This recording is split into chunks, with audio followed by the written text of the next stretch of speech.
hash damping and password cracking happens so frequently, so it's a separate discipline, yeah, in and by itself. So it requires more attention. Let's focus on that for some time more, and let's start from this difference between the older hashes, landman hashes, and NT-landman hashes, right? So first of all, landman hashes are case insensitive. So no matter what case you use in order to type in your password, uh, if you use the same letters in the same order, it will result in the same hash value. Okay, and TLM is more secure in this regard. If you change the case, the hash becomes completely different. So if you change the case of one letter, for example, and this is much more secure because the amount of entropy generated in the hash value in this situation is much higher. Okay, uh, as well as case sensitivity increases the amount of entropy and results in higher security. The larger alphabet of possible input values, yeah, input characters, results in higher security. So Landman, for example, uses only 142 letters in its clear text alphabet, and TLM uses old Unicode char set, which is 65,536. So again, this is in many times more secure to use NTLM than LM hashes. And maybe the most significant flaw in initial LM design is that it limits the effective length of a hashed value to only 7 characters. Yeah, this is a tremendous flaw that results in absolute LM hashes insecurity. Okay, so every time you enter a string into Windows, yeah, into Windows utility that creates an LM hash and stores it in some database, the program splits your entered value into 7 character chunks, and then if the last chunk is shorter than 7 characters, it just adds some padding, yeah, and it hashes all these chunks separately and then concatenates the values. So what you need to do is to take this hash, split it into these hash chunks, yeah, and reverse each of them separately and then concatenate the clear text, which is much easier to do cryptographically than taking the whole hash and trying to reverse it as a whole. Okay, so LM was insecure by design from the very beginning, and it took Microsoft a long time to first implement NTLM version 2 and then migrate all the services and all Windows distributions to using this by default, and actually forcing use of NTLM v2 hashing algorithm in all of its products. What are the specifics of using Active Directory domain and for our purposes of hacking into Active Directory domains? So what is basically Active Directory? That is a centralized management and control organization, yeah, of a bunch of Windows machines. Yeah, so you can imagine that as some administrative domain where a bunch of people is assigned different roles in order to control, manage, operate, update, fix, reinstall, and so on, all these different machines that are included into this domain. Because doing that in this organized, centralized manner is much more simple yeah, because you can automate everything in a single point. What it adds to the picture is this single point of failure, right? So compromisation, the compromise of this domain controller, or normally there is at least two of them, yeah, or there are a bunch of them, but by default you have to create at least a primary domain controller and the secondary domain controller in order to be able to, I don't know, reboot one of them and don't have all of your domain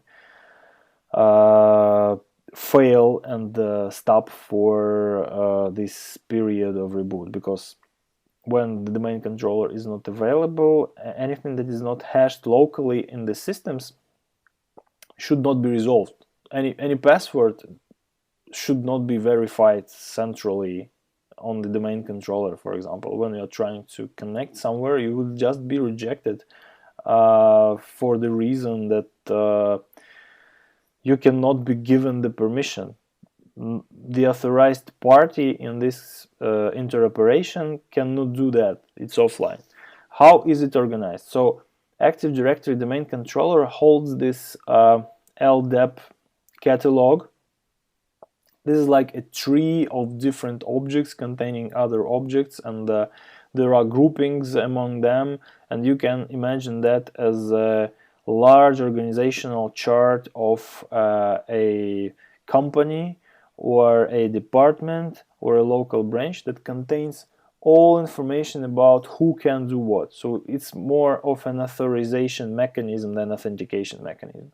But for example, NTLM hashes are most probably, I do not remember the specifics, but they are at least referred, yeah, so there are references to them.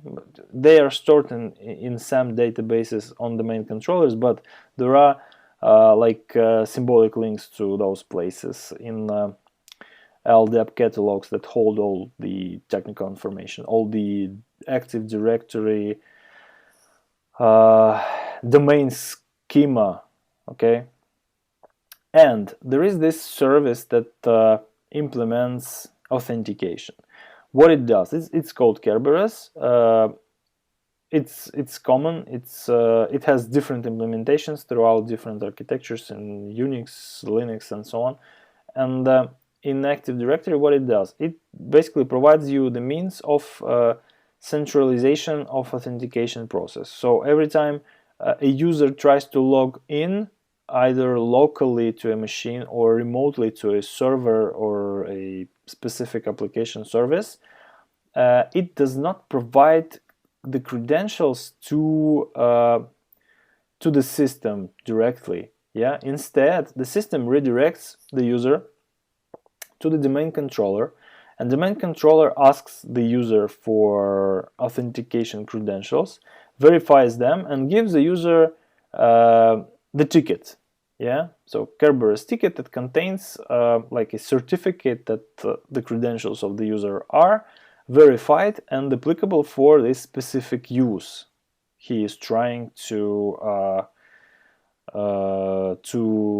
use them for. Yeah, so then user is redirected back to the target system and presents this ticket, and the system says, okay, you are allowed to let in to get in and perform all the required operations.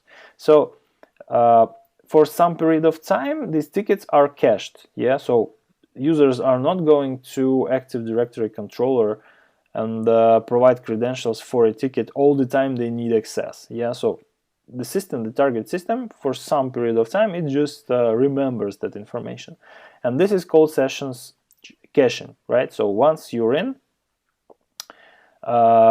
even if the domain controller goes offline, or even if this particular system goes offline or goes to another network and you still want to connect to it, yeah, so if you are a part of the domain but you go home and want to work on your laptop over time, yeah, so you just type in your login and password, and it is verified locally by just checking whether this session is still valid. It's configured by different parameters in the Active Directory group policy, for example. Yeah, so this is there. Yeah, and this can be dumped from there. Okay, a little bit more of that later. For now, let's check out what password hacking principles are there. Yeah, so first of all, as I said, there are online and offline approaches to password cracking. Yeah, so you can either do that interactively and online, and very slowly. Yeah, depending on the protocol and the functionality limitations of the server. Or you can dump that from SAM databases or RAM. Yeah, if it's cached, it's most probably somewhere in the SAM database. If it's if the system holds the credentials, holds the means for verification of credentials locally within it, it's in the SAM database. But if it's still in action, right? So the sessions you are trying to get a hold of are still active, yeah, so there is some information in the memory that can be grabbed from there in different ways, for example by using Mimikatz or WCE, right? What do you do with that after you grab the credentials, you grab the hashes? So you have to somehow reverse them, yeah, so remove the cryptographic interference between you and the clear text data you want to get from there. So there is this very clever technique of time memory trade-off, yeah, called rainbow tables. So what it is, it is really effective. So you can do that brute force, like, yeah, so brute force manner means that you just take the alphabet of all clear text values. Yeah, so you know that clear text can contain these specific characters, and you try to combine all them together in different combinations and hash them using the hash algorithm that you know how it works, yeah, and then compare the results with the results you have grabbed from the systems. This is called brute force because this is what it is. Yeah, you're trying to do that in a very dumb way. Yeah, so direct application of processing power without any optimization. What is rainbow tables?